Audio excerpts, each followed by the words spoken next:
आपल्या महाराष्ट्रातील 2022 मध्ये झालेल्या शिवसेनेतील बंडानंतर अनेकांना वाटलं होतं की शिवसेनेतील मोठी फूट आता थांबली आहे आणि जे वाईट व्हायचं होतं ते वाईट सगळं झालंय. पक्षचिन्ह, पक्षाचं नाव, सत्ता आणि संघटना यावरचा संघर्ष एका टप्प्यावरती येऊन संपला आहे.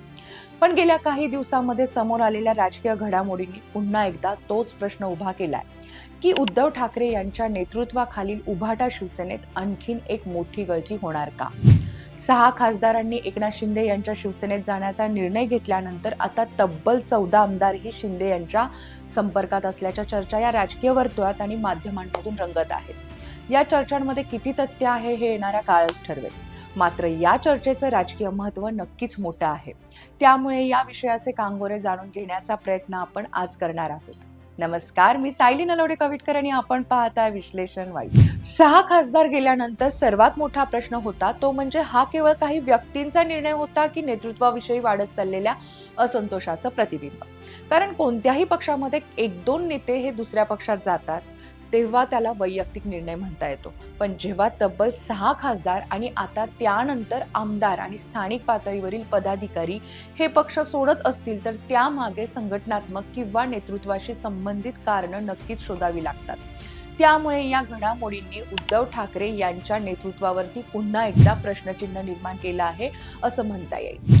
स्थानिक स्वराज्य संस्थांच्या निवडणुकीनंतर उभाटा शिवसेना गटामधील लोकप्रतिनिधींची नाराजी ही अधिक तीव्र झाल्याचं बोललं जात होतं.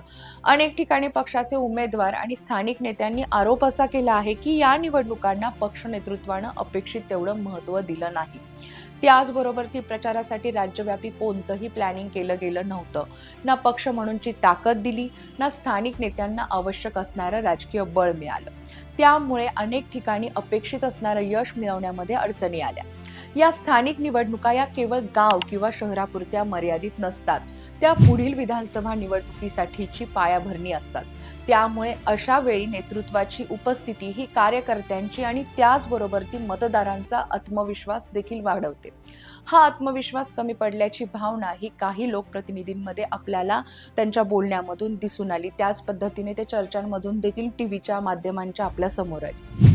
उद्धव ठाकरे यांच्या नेतृत्वावरती सातत्यानं होणारा आणखीन एक आरोप म्हणजे संवादाचा अभाव. अनेक आमदार, माजी आमदार आणि पदाधिकारी हे वेळोवेळी असा आरोप करत आले आहेत की पक्ष नेतृत्वाशी थेट संवाद साधणं कठीण होतं. कोणत्याही पक्षात मतभेद असणं हे अगदी स्वाभाविक असतं, पण ते वेळेवरती ऐकून घेणारी यंत्रणा नसेल, नेतृत्व नसेल तर नाराजीचं रूपांतर हे बंडात होऊ शकतं. 2022च्या बंडानंतरही हा मुद्दा उभाटा शिवसेनेमध्ये वारंवार समोर येत राहिला आहे. त्यामुळे आज जर पुन्हा काही आमदारांबाबत चर्चा होत असेल तर त्यामागे संवादाचा मुद्दा दुर्लक्षित करता येणारा नाहीये. याशिवाय पक्ष नेतृत्व हे लोकप्रतिनिधींच्या पाठीशी ठामपणे उभं राहत नाही, ताकद देत नाही असाही आरोप विरोधक आणि काही नाराज नेत्यांकडून उद्धव ठाकरे यांच्यावरती केला जातो.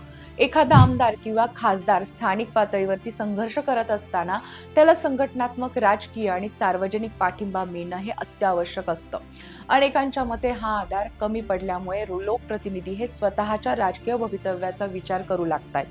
विशेषतः ज्या काळामध्ये सत्ताधारी पक्षाकडे संसाधनं, प्रशासन आणि संघटनात्मक ताकद असते त्या काळात विरोधी पक्षातील लोकप्रतिनिधींवरती अधिक दबाव असतो हे आपण नाकारून जमणार नाहीये. आता सर्वात महत्त्वाचा प्रश्न येतो तो म्हणजे शिवसैनिकांचा कल कोणाकडे आहे, उद्धव ठाकरे की एकनाथ शिंदे यांच्याकडे? तर 2022 मध्ये अनेक कार्यकर्ते हे भावनिकदृष्ट्या उद्धव ठाकरे यांच्या पाठीशी उभे राहिले, कारण त्यांना असं वाटत होतं की पक्षावरती अन्याय झालाय. पण गेल्या 4 वर्षात चित्र बऱ्याच प्रमाणामध्ये बदललेलं आहे. अनेक जिल्ह्यांमध्ये शिंदे गटाने संघटन विस्तारावरती भर दिलाय. नवीन पदाधिकाऱ्यांच्या नियुक्त्या देखील केलेल्या आहेत. स्थानिक नेत्यांना संधी दिली आणि सरकारी यंत्रणेशी समन्वय साधून मतदारसंघात विकास कामांची गती वाढवण्याचा प्रयत्न देखील केला.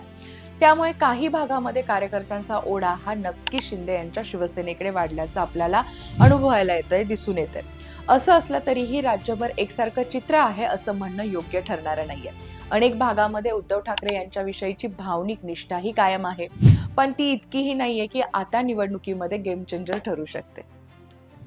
याच वेळी एकनाथ शिंदे यांच्या राजकीय रणनीतीचं महत्त्व देखील वाढतं. कारण शिंदे केवळ पक्षात नेते आणत नाहीयेत, तर त्या नेत्यांना राजकीय सुरक्षितता, भविष्यातील संधी आणि संघटनात्मक स्थान देण्याचा प्रयत्न देखील करतायत. असं नॅरेटिव्ह हे सेट झालेलं आहे.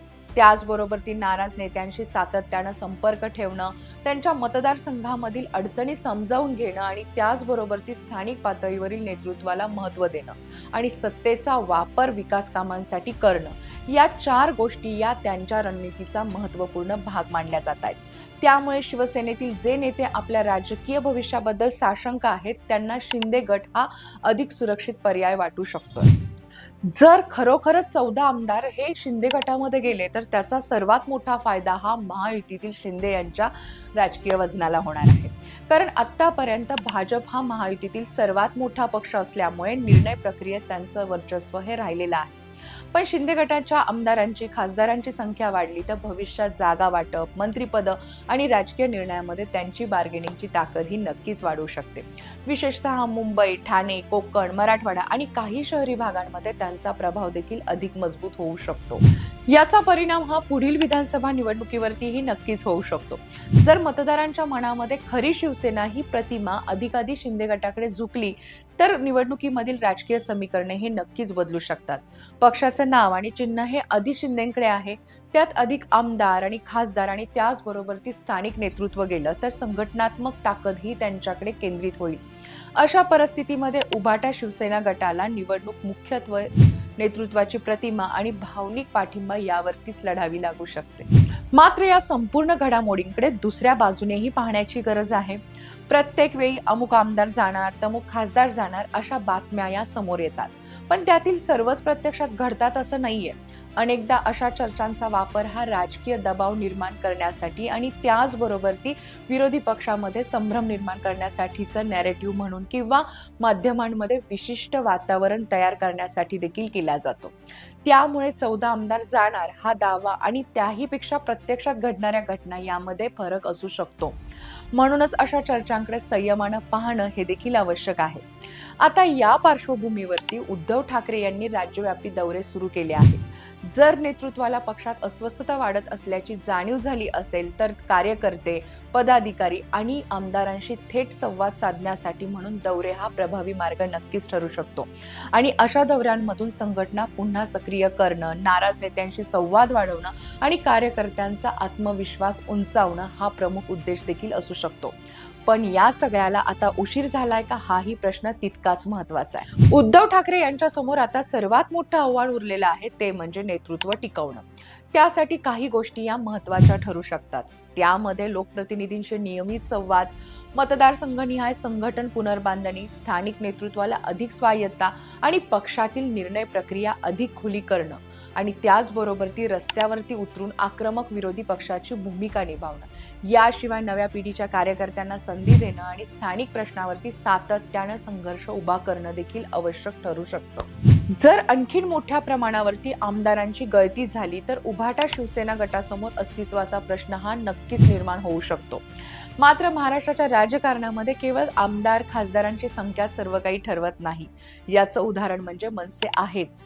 राजकीय पक्षांकडे असलेला मजबूत जनाधार आणि भावनिक लाटही निवडणुकांमध्ये अनेक वेळा निर्णायक ठरलेली आपण अनुभवलेली आहे. त्यामुळे उभाटा शिवसेना गटाचं भवितव्य हे केवळ किती आमदार राहतात यावर नाहीये, तर पक्ष पुन्हा जनतेमध्ये किती प्रभावीपणे उभा राहतो यावरती नक्कीच अवलंबून असेल. त्यामुळे 6 खासदारांनंतर 14 आमदार जाणार असल्याच्या चर्चा या महाराष्ट्राच्या राजकारणात मोठं वातावरण निर्माण करत आहेत.